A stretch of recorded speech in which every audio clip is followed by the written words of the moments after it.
আসসালামু আলাইকুম। তৃতীয় শ্রেণীর গণিত পৃষ্ঠা ১৫৪ ৩ নম্বরে যে প্রশ্নটি দেওয়া আছে এবং এখানে একটি সারণী দেওয়া আছে, আজকে এটি নিয়ে আলোচনা করব।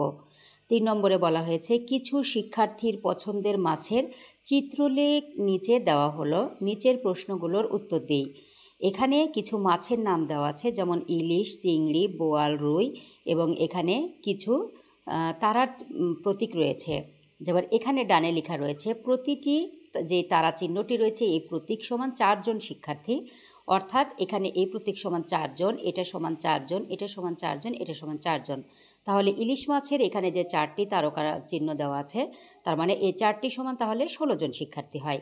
এখন এখানে তাহলে শিক্ষার্থীর সংখ্যাগুলো দেওয়া আছে। এখানে প্রথম প্রশ্নে বলা হয়েছে 9 জন ছেলে শিক্ষার্থীর পছন্দের মাছ হলো ইলিশ। কতজন মেয়ে শিক্ষার্থী ইলিশ মাছ পছন্দ করে? তাহলে এখানে ছেলেদের সংখ্যা দেওয়া আছে হচ্ছে 9 জন, তাহলে কতজন মেয়ে ইলিশ মাছ পছন্দ করে? তাহলে এখানের যে ছবিটা আমরা দেখতে পাচ্ছি যে 9 জন যদি ছেলে শিক্ষার্থী পছন্দ করে ইলিশ মাছ, তাহলে আমরা লিখতে পারি যে ইলিশ মাছ পছন্দ করে এমন শিক্ষার্থীর সংখ্যা হচ্ছে 16 জন। এখানে মোট যে শিক্ষার্থীর সংখ্যা, আগে এটা আমরা লিখে নিব যে 1 2 3 4, অর্থাৎ একটি তারকা সমান যদি 4 হয় তাহলে 4টি তারকা সমান 16 হবে, তাহলে 16 জন।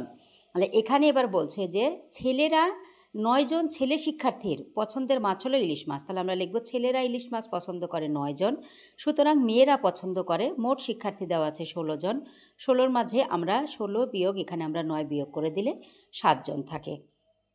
2 নম্বর প্রশ্নে এখানে বলা হয়েছে 12 জন মেয়ে চিংড়ি মাছ পছন্দ করে, কতজন ছেলে শিক্ষার্থী চিংড়ি মাছ পছন্দ করে? তাহলে চিংড়ি মাছ এখানে 1 2 3 4 5 6, একটি তারকা সমান যদি 4 হয় তাহলে মোট এখানে চিংড়ি মাছ এখানে শিক্ষার্থীর সংখ্যা হচ্ছে 4 6 24 জন।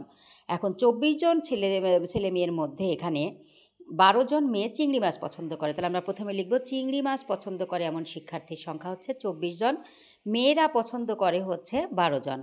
তাহলে সুতরাং ছেলেরা পছন্দ করে, মোট যে শিক্ষার্থীর থেকে মেয়েদের সংখ্যা আমরা বাদ দিয়ে দিলে ছেলের সংখ্যা বের হয়ে যাবে। 4-এর মধ্যে 2 বাদ দিলে থাকে 2, আর 2-এর মধ্যে 1 বাদ দিলে থাকে 1, তাহলে ছেলেরা পছন্দ করে হচ্ছে 12 জন। তাহলে ছেলে শিক্ষার্থীর সংখ্যা হচ্ছে 12 জন। তারপরে এখানে পরের যে প্রশ্নটি দেওয়া আছে 4 জন ছেলে শিক্ষার্থী রুই মাছ পছন্দ করে, তাহলে এখানে ছেলে শিক্ষার্থীর চেয়ে কতজন মেয়ে শিক্ষার্থী রুই মাছ বেশি পছন্দ করে? তাহলে আমরা এখানে লিখতে পারি যে মোট রুই মাছের সংখ্যা এখানে হচ্ছে 12টি, অর্থাৎ 3টি তারকা দেওয়া আছে। এখানে যেমন তারকার সংখ্যা দেওয়া আছে 3টি, তাহলে 3 4 12। তাহলে আমরা এখানে করব 3 4, এখানে আমরা 12 জন শুধু লিখে দিব। মোট রুই মাছের সংখ্যা হচ্ছে মোট